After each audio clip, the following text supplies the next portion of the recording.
Welcome to the Dr. Random podcast. I'm Dr. Sarah, and here's the deal. We don't do boxes here. Every episode is different, every conversation has its own flavor, and no topic is off limits. If you're looking for predictable, this isn't it. But if you want real conversations, honest takes, and a touch of intellect in the best way, you're in the right place. This is Dr. Random Podcast. Hello, everybody listening and watching, and welcome to the Dr. Random Podcast.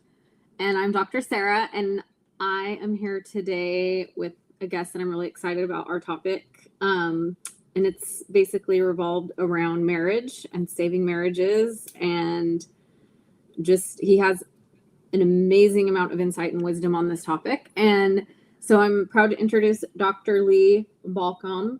And he has some amazing resources also with, along with his website. You can see some stuff on Instagram with him and some amazing books. And so, Lee, I'm going to let you kind of share with the audience, introduce yourself to everybody. Thanks, Sarah. Yeah, I'm excited to be here.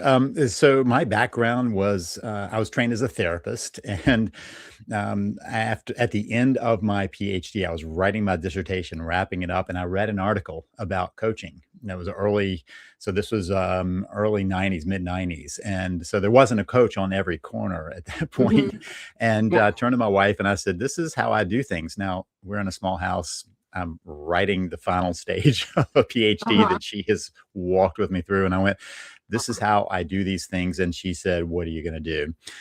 Well, I was already a little frustrated with the coaching world, especially around marriage therapy and the effectiveness or lack of effectiveness in marriage therapy. And so I finished my PhD, was already in practice at that point. After my first master's, I was already in practice. And so I was already operating that way, but I went ahead and did some training, 3 years of training as a coach. And in the middle of that, I realized that if I'm going to complain about something, I probably ought to say what I actually think helps. And so I started working on a project about what works and what helps a marriage recover. And that led to, in 1999, so all the way last century, putting a website out about how to save your marriage. SaveTheMarriage.com is that site. It's still there. And I kept upgrading and upgrading until I had a full system there on helping people to save their marriage. So SaveTheMarriage.com was kind of the beginning point where I started helping couples really around the world. Led to my podcast, and it also led to several of the books that I've written. I've written 7 books on both relationships and thriving in life. And I don't see those as being distinct areas. There's a lot of, if you're not thriving in life, it's hard to thrive in your marriage. If you're not thriving in your marriage, it's hard to thrive in your life. And so they kind of walk together, but they are different kind of spheres that I've outlined. And more recently, I realized that a lot of people aren't at the point where their marriage is truly in trouble yet, but it's hurting and it's in a chronic state of disconnection, which we can talk about how that happens. Okay. And so I've created an app called the Unpause app, like they pause their relationship, the Unpause app, which is at unpauseyourmarriage.com. And that's designed for people who are at that chronic point who want to step back before they hit the crisis point. So unpauseyourmarriage.com is the not yet in a crisis. And then savethemarriage.com is, yes, I'm truly in a crisis. Okay. So Unpause app, everybody. Check that out and add it in your, phone. And yeah, that's so much content surrounding marriage. And, to kind of get into, I myself, it might seem strange to people, I'm not married, but I'm doing this topic and, I want to get married someday. So I feel like this is a great step for me to take before and get all this enrichment. So I would say some common things that I am seeing out there that tend to come up with marriages is, I don't know if you've heard this before, but I've heard like when there's that sense of like, I feel like I'm giving up, one of the people feels that way. if they're ever doing that both at the same time, that's when you're in trouble. But there can be, I guess, different stages where one is feeling that way and the other one is, but it's good when one isn't feeling that way, so they can hopefully work on it and make it strong. Like, no, you're not going anywhere. I don't know, kind of your thoughts on that when the marriage kind of that's an underlying factor. Yeah, so it is very common for people to be at different levels of what they see as kind of the problem in the relationship, and the reason is because it's the perception of what's going on. So let's back up. I talked about the pause that happens, and so if you're interested in getting married at some point, take this as a warning. The danger point here.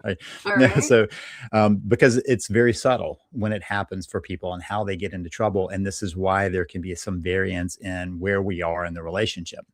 So if we track back, you find people who are attracted to each other, decide to get to know each other, begin to start building their connection, building their relationship. And so they spend a lot of time, effort, and energy on connecting with each other across 3 different levels, which we can kind of also go into. And so they create this strong connection, strong enough that they think that they want to spend the rest of their lives together. And then they go and have this, what seems like a very short ceremony, to go from being single people to a married couple who are now facing life together. And at that point, they step into life. And here is where they fall into the trap, because they have their relationship and there's like, we've got that nailed down, right? We've got that. We're committed to each other. We're good. Now we can turn our attention to, and you can fill in the blank, parenting, career, hobbies, friends, travel, whatever it is. There's something, aging parents, there's something that is like, we've got to put our attention here because now we've got this. We don't have to worry about that. We'll do that. And so we will hit the pause button. And it's not like they say to each other, hey, let's hit the pause button. It's a subconscious piece. But they think, we'll devote the energy over here and we'll come back to us. You know, we'll still do our thing. But the come back to us is always kind of down the road a little bit. And so as it keeps moving down the road, the habits of connection that got them together switch to habits of disconnection. And so there's less and less of that connection along these 3 levels that are there. And as that happens, they start experiencing the pain of disconnection from each other. Since we humans are such connecting creatures, we start feeling that pain of disconnection, and it feels like a threat to our well-being. The research has shown that when people are experiencing that disconnection in a relationship, it registers in the brain the same place that physical pain does. Like if I bang my hand with a hammer, it's lighting up the same parts of my brain of feeling like my spouse is disconnected from me. And so when we're in pain, what do? We try to relieve the pain in some way.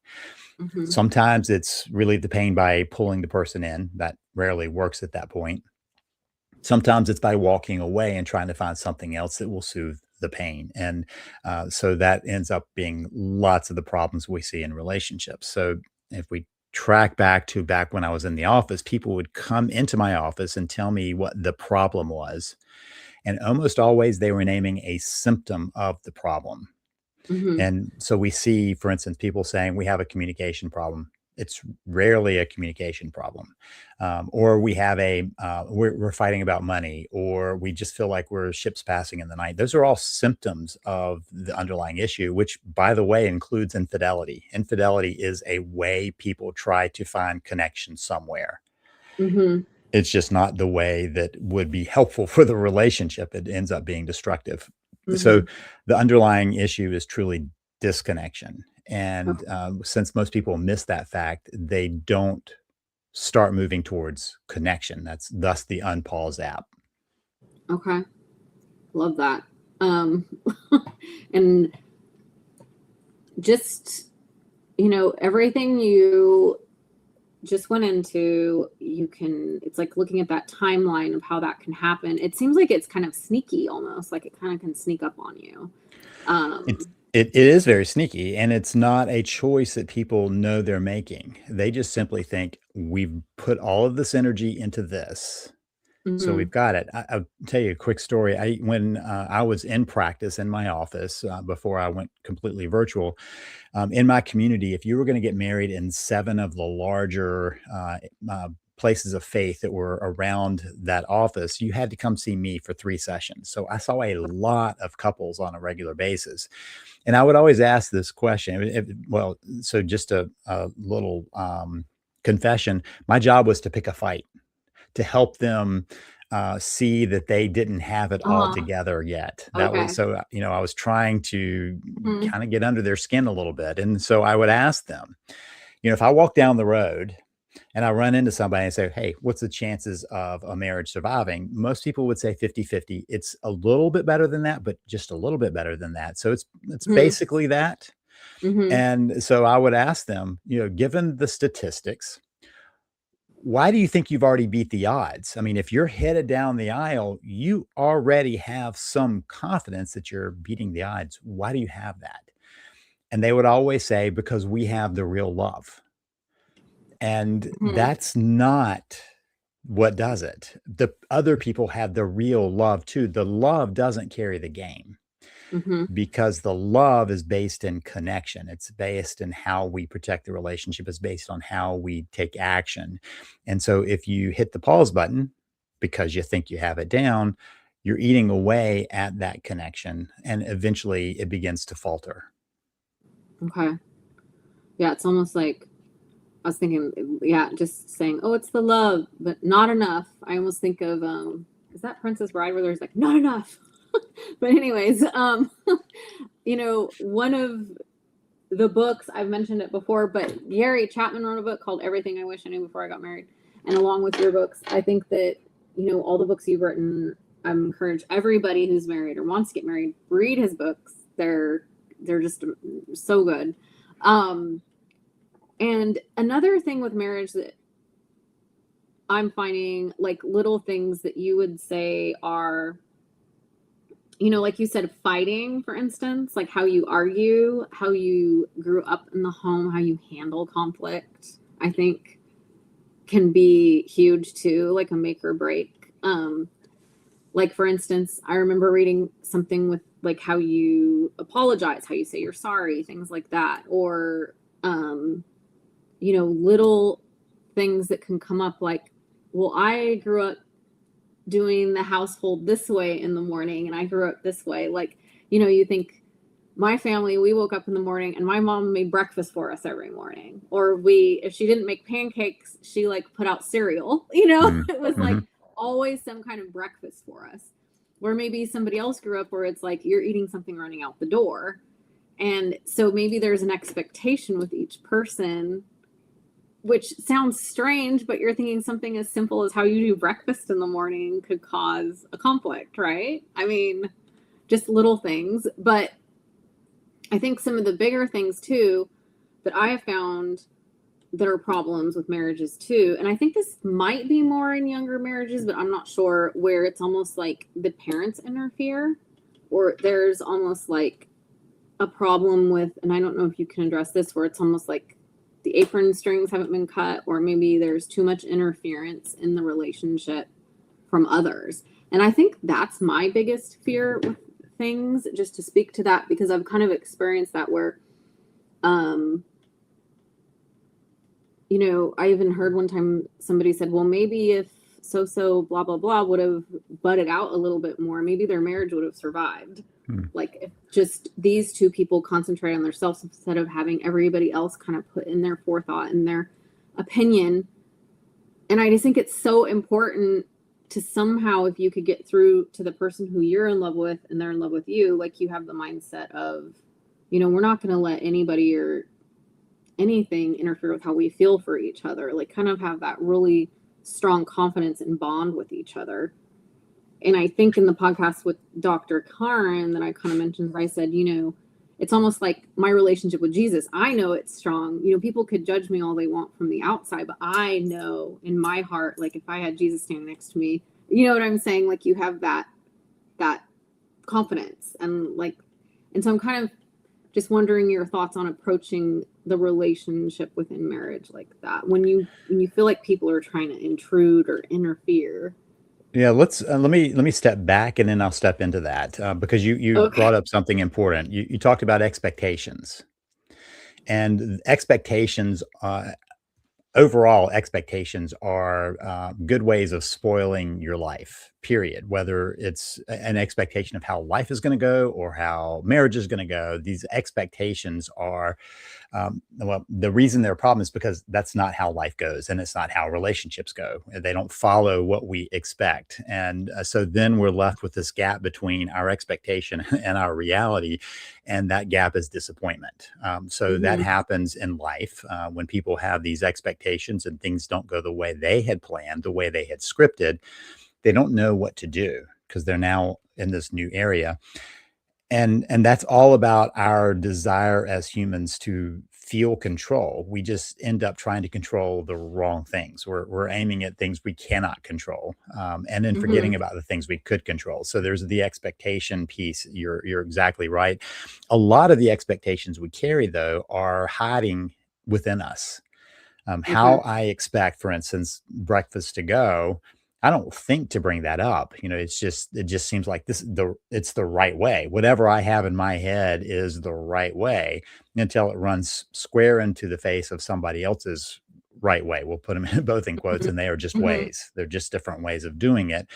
And couples do have to negotiate that. And the only way you really discover those is being in a committed relationship where you are together, often under the same roof, where you are interacting on a regular basis over those things that maybe while you were dating, maybe while you had your own places, you wouldn't have noticed, for instance, the Yeah. differences, or even did it matter how they did Mm-hmm. breakfast because then you Mm-hmm. could go do your breakfast, right? So those things often didn't matter until suddenly it's there in front of you and you have to work through that. So there is that expectation. But let's broaden that out a little bit because I think the expectation of who's going to be a part of our lives is a part of what you mentioned at the end. Like, how are our family members going to play into that? How are our parents or friends or other people? Mm-hmm. And so, one of my beliefs is that a marriage is where you're trying to create, well, let me say it differently because a lot of people aren't even trying, but where you could create a we, like we have this thing that's us. And that doesn't mean you lose yourself to it. Whenever I say that, people are Mm-hmm. like, "Oh, you're just talking about, the couple that has the same shirts and eat the same food and think the same way, and they can't find themselves in it." That's not it.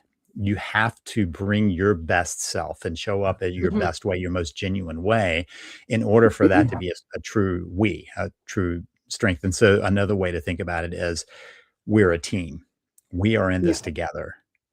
And so let's say we use a sports analogy. Let's say you've got a team on the court and somebody up in the bleachers is yelling for you to do something a certain way. A good team is not going to listen to that, not going to pay attention. They're going to stay on their game plan. They're Mm-hmm. going to make sure that they have protected their team and how they're going to play that game. And so, parents from the outside, unless their opinion is asked, they aren't coaches. They don't have the opinion, but we have to decide that we are in this together. We're the team. Mm-hmm. If we need feedback and advice, that's something that should be clear with both people. One of the ways that I often see what you're talking about undermined is one person kind of seeking outside advice on how to handle the marriage rather than dealing with their spouse and figuring out how to be a team together. And so they're Mm-hmm. inviting that in. But um, nobody can invade a marriage unless they're allowed to. That's Yeah. we, Mm-hmm. we can decide not to listen to that. And then that allows that person to go, oh, okay, I don't have an opinion here, which is an important growth step for a couple. Yeah. So, yes, there is often interference, but the real issue is whether the couple goes, nope, we're good. We're going to figure this out ourselves, or at least find decent advice rather than what we often get, which is the advice of a family member siding with their family member in that Mm-hmm. structure, right? And so it's not even what's best for the team. It's what's best for the person I love, who's special to me, my Yeah. family member. Mhm. And that's where it gets to be destructive. Yeah. Yeah. And that's honestly, that's kind of a fear I have without even being in a current relationship with marriage. Is I always feel like, are you going to let this be our life together? Are we going, or no, are you going to go behind my back and always be asking other people for advice about me without just coming to me first and talk to me, like ask me, or, So the whole, here's the question. When there is a fear there, what does a couple do with that? Like, how would you, I'm just theoretically, let's Mhm, move forward. You've got this person and you're thinking, maybe this is the right person, but I'm worried about this. What does it mean, A, if you cannot come to some agreement together? What does that mean? mhm, And B, how do you structure that together? Like, how are we gonna be a team, for instance, would be a good conversation. What does that look like to you? Does it look mhm. like there are these other people having opinions about the plays we should run, to use the analogy? Or do we stand in this together? How do we do that?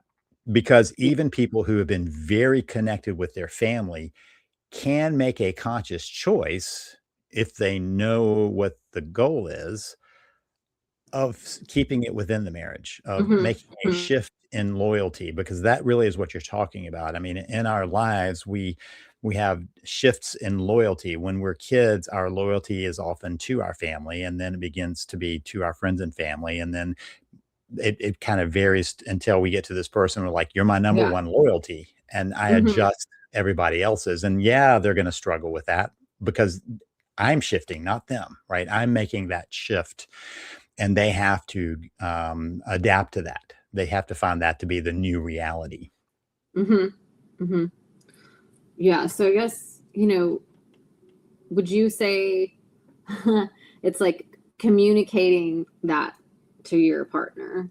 Like, genuinely, this is a fear of mine. How would you make me feel secure and confident in this? 'Cause I feel like it's almost like, to be intimate, you want them to open up to you about things instead of feeling like it's kind of a betrayal, in my opinion, to feel like the Mm, person you're in love with is going behind your back and discussing your relationship with, like, say, their family or something, because then it makes an awkwardness when you go around mhm. them, and I know that happens, like, everybody probably does it, but it's like, how do you keep it so that you don't, and sometimes even maybe it isn't even your partner, maybe it's even an intrusive family member. Like, how would you say you deal with someone like that? Like, So maybe. an intrusive family member can't make it any further in than we allow. Okay. Like So visit. Okay. that's still back to it's not for somebody else. And I've had this conversation about, for instance, boundaries. Boundaries are Hmm. what I will not let somebody do to me. It's not up to somebody else to know what my boundaries are. It's up to me to communicate what my boundaries are. In a marriage, it's not up to somebody else to know what our boundaries are. It's up to Hmm. us to protect the boundaries of the relationship. So let me just kind of modify your language a little bit. You said, what are you going to do to make me feel safe? Right. I Hmm. would change the languaging of that to how are we going to make our relationship safe from the outside influence? What are we going to do about that? What does that look like for Hmm. both of us to do that? Yeah. Otherwise, you're still in the you, me frame. And the Hmm. important frame is us, our Yeah. relationship. How are we going to protect our relationship from outside influence? This is what I'm willing to do. Can we Hmm. agree on that, for instance, would be a healthy conversation. So an agreement is very different than an expectation. Hmm. Okay. Expectations are there's an intrinsic expectation. An intrinsic expectation is one that I don't even kind of recognize, like breakfast. This is how breakfast is done. That's just how it is. Most people can step back a little bit and go, well, that's really not the case because I've been with I've stayed over at somebody's house when I was a kid, and I saw that they did breakfast differently. And, I've been to other countries where they do breakfast differently. So clearly there are different ways you could do breakfast, but still there's within my little brain, there may be this is how it happens. Right. Okay. So that's an intrinsic. An extrinsic is when you say, I expect you to do this. Both of these are problematic, but there's a difference in the problem. One is it's hidden until somebody trips over it. So I'll just kind of give a goofy example. When my parents first got married, this is the intrinsic. They got married, and each of them would take the mail that needed to go to the post office and just stick it by the front door. So the mail just accumulated. Each was expecting the other was going to take it. So it just kept on accumulating. They finally sat down and like, when are you going to take the mail? And here's why it's set up that way. My mother's father was a postal worker. He went to the post office every day. And so he would just grab the mail on the way out the door and take it. My father's father was a minister whose church was right beside the house. So he went from the house to his office, just cut across the lawn. And my father's mother would, on her way to the store or errands or whatever, would grab the mail and take it to the post office. So they each expected the other was going to do that. Just how things happen. That's how it's supposed to work. That's an intrinsic expectation. Okay. The extrinsic, when I say to somebody, I expect you to do this, there is a built-in trap to that. So the expectation trap is you can't ever get above zero. You can only meet my expectation. You get to ground level. That's it. That's not a very great place to feel like you are. We want to feel like we can, kind of rise above that. But let's give an example that probably puts this in better focus. Let's say I have a teenage child, and I say to my teenage child, you have to be in by 11 tonight. That's an expectation. I expect you will be home by 11, to use a longer sentence. Well, if they come home at 10:50, they followed my expectation. So they got that's to zero. There's nothing above that in an expectation. Okay, you came home when I said to, so we're good. But you don't exceed it. And so there's a zero sum. But let's say you come in at 11:01. Now you've broken my expectation, and now there's a problem, right? So there's a trap to that. And so everybody feels bad when an expectation is not met. There can be problems. But even if you do meet the expectation, it doesn't feel great. It just gets you to zero. Yes. So when we put expectations on a spouse, it's not like we can get anywhere with that, as opposed to an agreement where we both feel like we have ownership of that. Can we agree to this? And both people say, yes, I can agree to that. Then if there's a problem, there's a question of ownership. Why didn't you follow through? That's a fair conversation. And that allows us to build trust and connection, because both people feel like they are equal in this relationship. So anyway, that's the expectation trap that gets a lot of couples in trouble. And especially if there is a problem with connection, like they don't have the connection that they need. They don't feel connected with each other. And that's when we get the ships passing in the night, we're just roommates kind of language that people talk about. Okay. And I had a thought. No, I lost my train of thought. I feel like those the intrinsic expectation and what did you call the other one? Sorry. Extrinsic. Stated once. Yeah. They're extrinsic.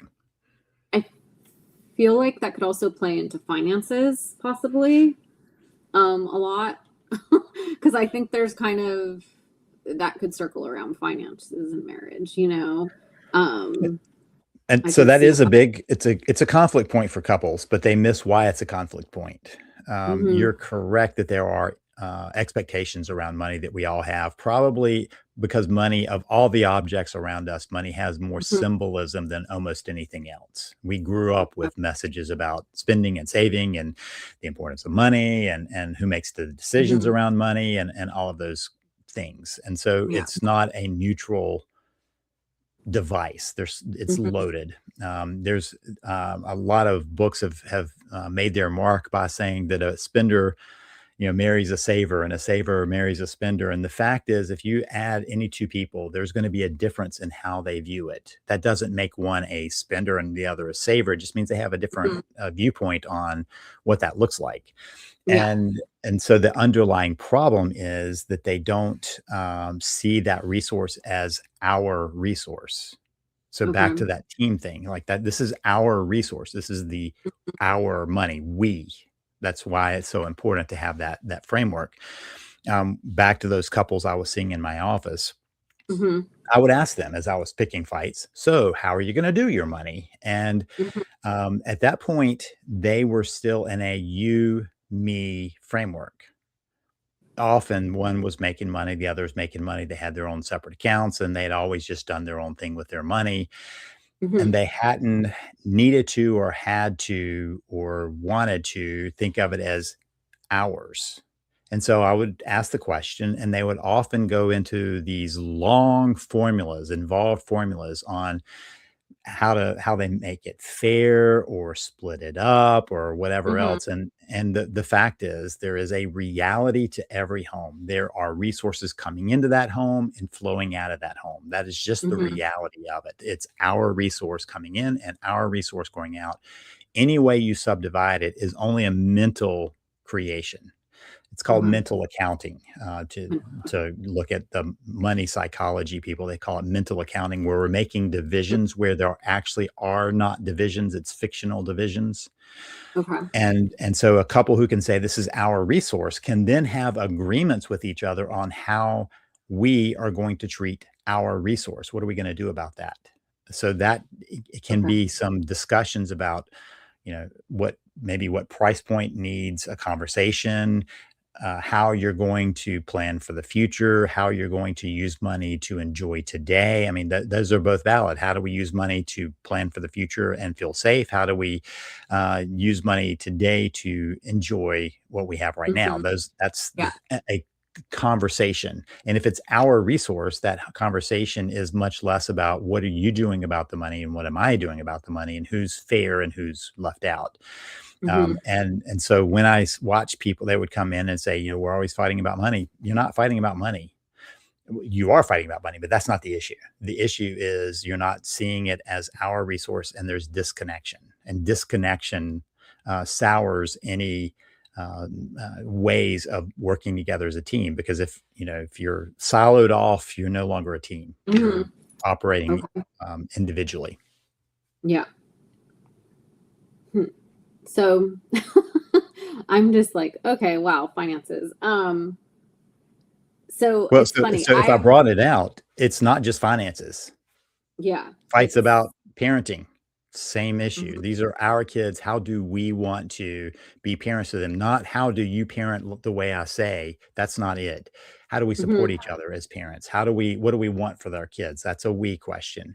If it's around in-laws, to say our family rather than your crazy family, my crazy family, right? That it's our family. When you marry, that is, I mean, historically speaking, that was one of the things we recognize is you're joining together the families that way. And so to be able to say that's my family too Yeah. is a way of going our, right? So families. Okay. Mhm. How are we going to understand where each other stands on issues like religion and politics? You don't have to agree on it, but you have to understand and be able to be supportive of that together. So that's a we conversation.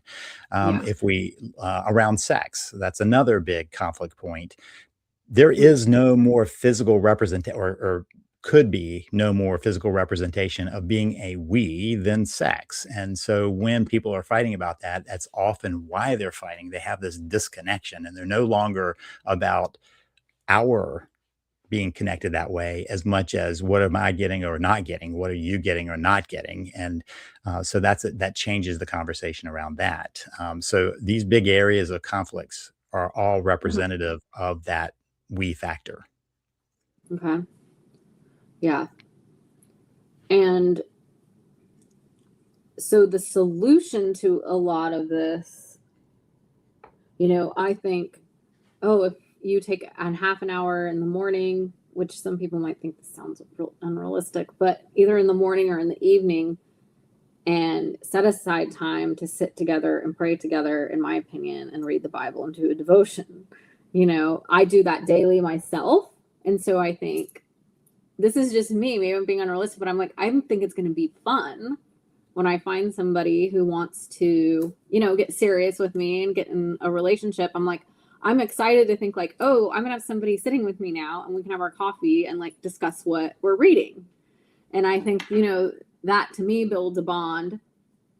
And I think like, would I get my feelings hurt or get upset if they didn't see the importance in that, or how would I encourage that?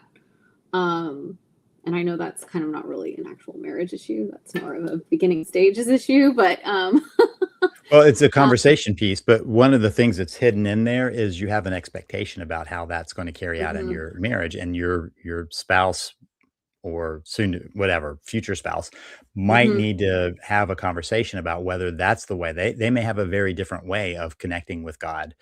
They may have a mhm, very different way of processing that, and to be aware of the expectation you might have, and for you to be aware of what their expectation around that would be a conversation point. You may discover that if that is really kind of the heart of the matter for you and you don't agree on that, that's the wrong way to move forward. Like mhm. this expectation isn't going to happen, and that's going to be a disappointment. Yeah. I would say that the solution around that is around connecting though. And you pointed to Mhm, how you feel there's a connection there. Like that would foster connection for you. Um, Let me suggest that that is a layer of connection. I mentioned earlier there are three layers or levels or dimensions of connection.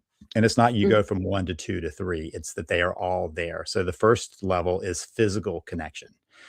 mhm. And many times when I say that, people are, "Oh, sex." Well, no, Uh-huh. but yeah, I mean, that is one way, but any Mhm. loving touch is that. Yeah. My dog understands physical connection. When I'm sitting on the couch, she's up against me and wants to be close Mhm. to me because that's what warm-blooded creatures do to feel connected. But we Yeah. humans have this other thing where we can talk and express things and talk about what's happened to us and reference what happened last year to us and all of those things that our Mhm. verbal capacity allows. Mhm. And that adds two other layers to it. So the next layer up is emotional connection. Emotional connection. So if physical connection is nonverbal, I mean, it doesn't matter how much I talk about a hug or a kiss or anything else, unless I'm doing that, it's not actually connecting. It's just Mhm. Okay. dribble. But in emotional connection, there is the nonverbal. So we've been talking, and Mhm. if you're on the same page as me, you're nodding along. That tells me that we get where we're coming from in this, and that is a way we do it in all relationships. In a marriage, it includes these two pieces of feeling like you get each other and that you Yeah. support each other. Those are the Okay. two big components of emotional connection, whether it's expressed verbally or the nonverbal nods, the looks, the glances, and all Mhm. that stuff. So, Okay. emotional connection is that midpoint. Many times couples think they're doing that. They'll come home. How was your day? I had two meetings and I had to get in a report. That's not how your day was. That's a report of what happened during the day, right? That's just a Yeah. schedule thing. Emotional connection as rapport building, not reporting, but rapport building. How was your day? Oh, I had a tough meeting. It really was tough on me. And I felt like my boss was coming down on me. And the other person being able Mhm. to say, oh, I'm so sorry. You've got this, and Yeah. support, right? So that is the difference between a report and rapport that fills in that emotional connection. But let's go one layer up from there, and that is spiritual connection, which is all verbal. Mhm. Spiritual connection, when I say it, often people say, "Oh, you mean religion?" And my response is, "Well, no, but yes, that's included." So, this is what I would like in this connection point, this 30 minutes of Bible study and conversation and prayer. Mhm. That would be a spiritual connection because it's sharing this deep value that you have. Yeah. Others may not have that type, but we all have a spiritual connection need. Mhm. That's Okay. where it dwells in us, the what's most important to us, our core values, what we dream about, what we hope for, what we fear. And all of those pieces are part of that spiritual connection. So now back to those couples that came in my office. They always would tell me about a conversation they had where they fell in love. And it's almost always the spiritual connection, where they would say, you know, I was attracted to this person, got to know them, really liked them, felt really connected with them. But then we have this conversation about the families we grew up in, about the dreams we have, about what we hope for in life, what we fear in life. And I've never shared at that level before. And that's when I knew I loved them. So that it's that level of sharing of your core self that uh, creates the place where you go, oh, this is the person I love. This is the person I want to be with. And the problem is many people stop that conversation pretty early on. They have some of those conversations and then they drift away and they don't notice they're not having them because they haven't named that as this point of connection. Mm-hmm. So those three levels do a couple Yeah. of things. One, it broadens out maybe what you think of as what would be connecting and what would kind of help Mm-hmm. foster that connection. Two, it helps you see where couples disconnect because they're no longer doing those areas. Sometimes Okay. couples are completely separated in one, two, or all three areas. They're just in their separate little silos.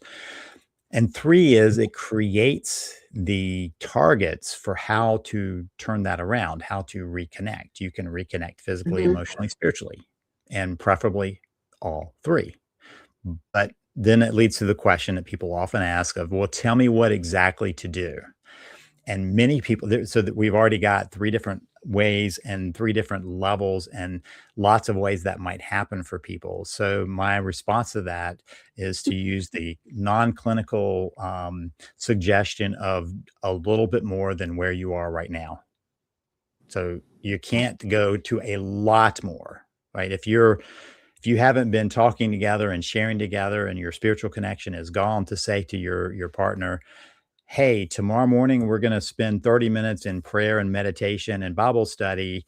They're going to go, nope, not doing that. Yeah. That's too much, right? And so you have to go a little bit. Mm-hmm. So sharing, hey, I read this verse or this Yeah. book or whatever, and it really meant something to me, and I just wanted Mm-hmm. to tell you about it.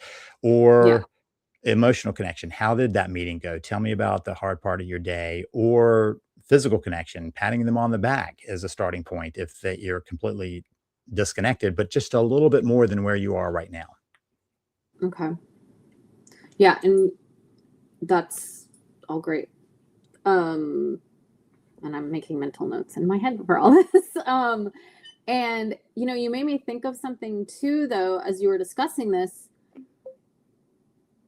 When sometimes I've found, say you feel that it's kind of starting, like you feel a connection or you feel something, and this is kind of, I guess this could be in marriage, but I'm kind of thinking more before, if you're okay with talking about that. But when you notice, I think I saw something where you were discussing the intimacy and abandonment issues, hmm how Fears of. people will Mhm. pull away and how they kind of intertwine. And I think, um, like when you do share intimate things that, like, maybe, when you're talking about, maybe you have the spiritual and the, because you said the physical, the spiritual, and the, what was the third Emotional. one?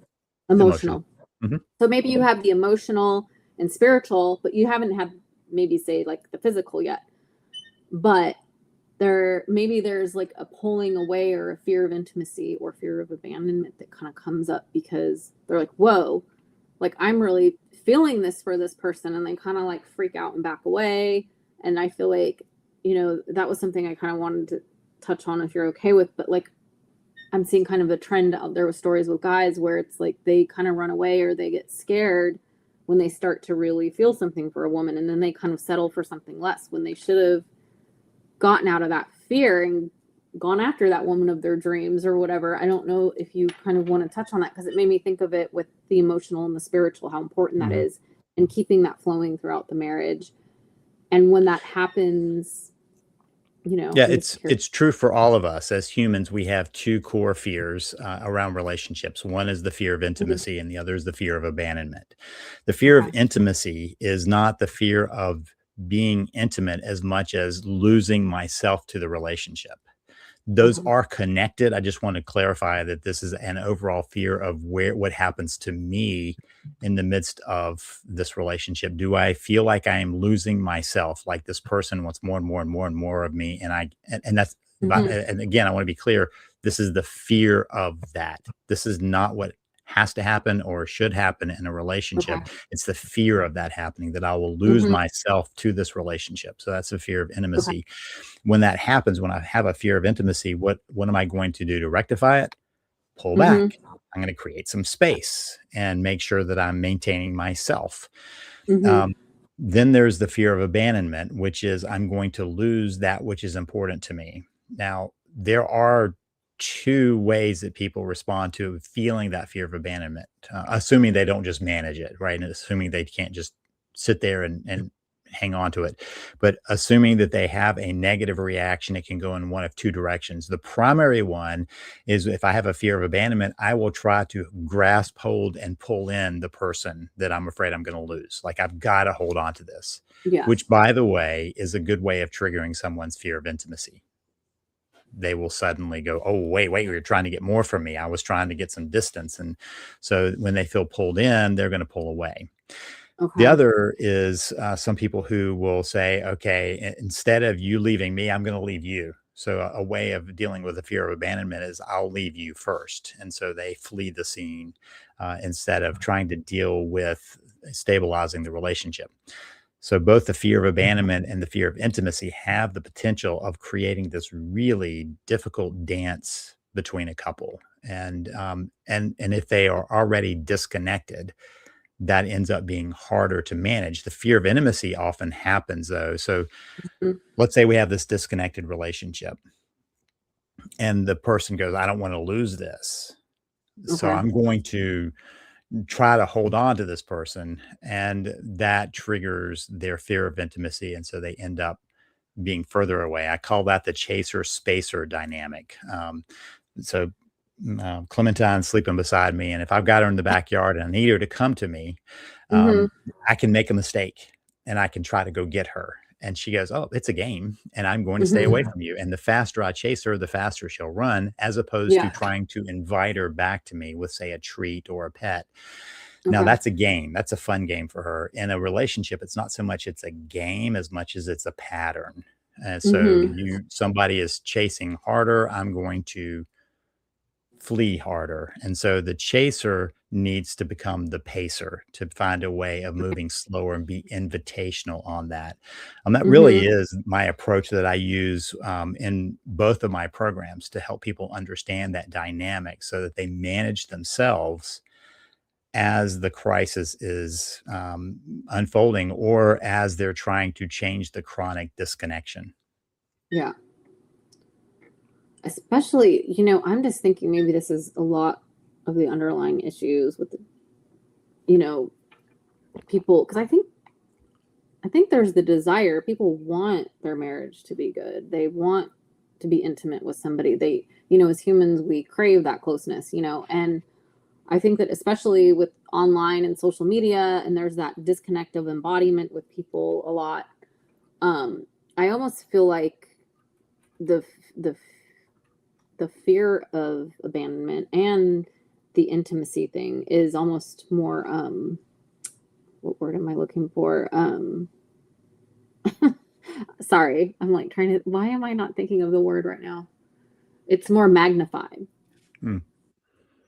Any crisis will magnify those feelings. Yeah. Any crisis will drive us to question our, where we are in the relationship. What am I going to lose? Am I too close? Am I too far away? And notice those fear of intimacy, both of them are about losing.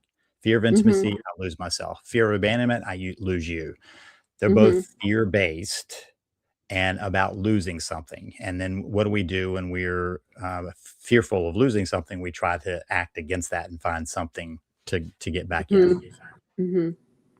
What would you suggest for, say, maybe the audience?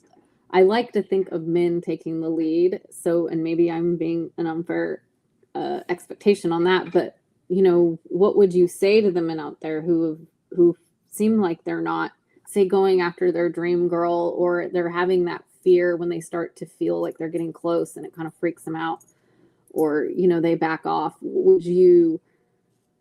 would you encourage to them as a solution, or which book would you have them read? I'm just curious. So that's not there's not a gender issue to this as much as there's a Okay. human issue to this. Okay. Both people can feel either of those fears and All react to right. those fears. I also think that generally speaking, we're in a marriage, it's best served if whoever awakens to the fact that we're having a problem decides to take Mm-hmm. action, then we don't build in an expectation of who that falls to. It falls to us to fix that, but one person can start that process, and it's going to be whoever goes, wait, this isn't right. We're not at the Mm-hmm. right place. And I think it's important for both people to feel like they have the power to do that. Let me just say that for the both of the resources that I have, here's how we can think about which one is necessary. Let's say that you're on this boat together, because that's what, you get married, you're on the boat together and you're headed down this river of life, and you think, oh, Okay. this is great. We're just going on down. And then suddenly you're aware that way off in the distance, or maybe closer than you think, is the waterfall, and you don't want to go to the waterfall. So Mm-hmm. that's two different positions. One is you're far enough upstream that you go, wow, we're disconnected, and Mm-hmm. we need to turn this around and take action, maybe go down this other channel. And that's where the Unpause app comes in. You Okay. realize you need to change the habits of disconnection and get back to connection. Okay. And so that app is designed just for that. It helps give training and a exercise. There's a morning exercise and an evening exercise. There's also a way to ask questions there that the app will respond to you based on my training, all of my information and all of my books Okay. and programs, and will give you an answer on how you want to proceed. So that helps you to undo the habits of disconnection. And because an app can send you reminders, it's actively helping you change those habits back to the habits of connection. Mm-hmm. But you might be past that point and you're hearing the waterfall is very close at hand, and there's threats of divorce or separation or continued fights, and you know that your relationship really is headed for the rocks. And that's when you want to use the Save the Marriage system, and that's savethemarriage.com. That system is designed to help people begin to turn the dynamics around from the hurting and the potentially ending of the relationship to one that is healthy and thriving. I think some of the problems that can stem from marriage is when the man possibly doesn't feel appreciated. I've been hearing that a lot. But, they talk about the woman feeling safe, but I also think it's important to make a man feel safe. In your research and all your books and everything, do you have anything that's maybe advice or wisdom in marriages for women on the kind of the opposite end? Because I hear a lot about men making the women feel emotionally safe. But what about women for men? So that they don't flee off and go have that affair. They don't, go tangle into other areas such as maybe addiction or Yeah. Yeah. things that sneak up. So this may be helpful, just kind of as a closing remark. The connection is what creates a feeling of safety in the relationship. It also, when you are connected, you feel the appreciation. When you're disconnected, it robs the Mm-hmm. appreciation and it robs the Okay. safety. So Mm-hmm. that's, people often report that, and what they're actually more clearly noting is the lack of connection that's in the relationship. Okay. All right. Okay.